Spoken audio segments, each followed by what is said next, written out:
C'était catégorique, il n'y avait rien à faire, la maison ne peut pas être décontaminée. Il y en a aussi de ce côté-là.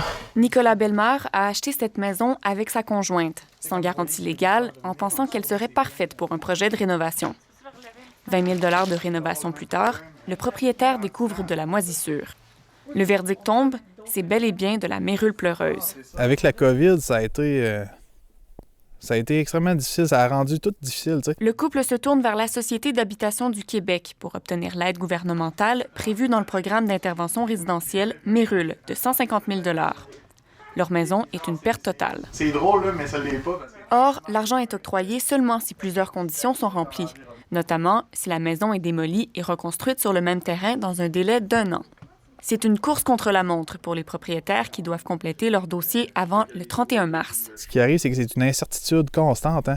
Entre chaque demande de soumission, des fois, il pouvait passer 1 semaine, 2 semaines. La personne ne te remet pas la soumission. Tu es obligé de talonner chaque personne. Tu te sens un petit peu tannant là-dedans aussi. Mais les gens sont débordés. Fait que, des fois, tu as juste le goût de baisser les bras et de dire on abandonne. Le propriétaire n'est pas au bout de ses peines. En raison des effets de la pandémie, les entrepreneurs disponibles se font rares. Mettons que la demande est extrêmement forte là, par rapport à la construction. C'est difficile. L'organisme Mérule pleureuse, qui vient en aide aux sinistrés, déplore la lenteur des démarches avant d'obtenir la subvention. Ce que ça fait, c'est que les propriétaires ne sont pas capables de passer à l'action, de corriger le problème immédiatement.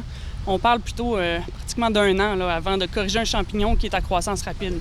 C'est là que le bois, les planchers peuvent défoncer, des électroménagers peuvent passer d'un étage à l'autre. Ma crainte principale, dans le fond, c'est qu'il est arrivé des situations...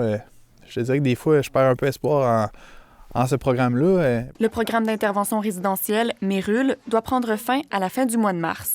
On ne sait toujours pas s'il va être reconduit dans le cadre du prochain budget. Ici Chanel Guérin, Radio-Canada, Saint-Donat-de-Rimouski. Ici Est du Québec.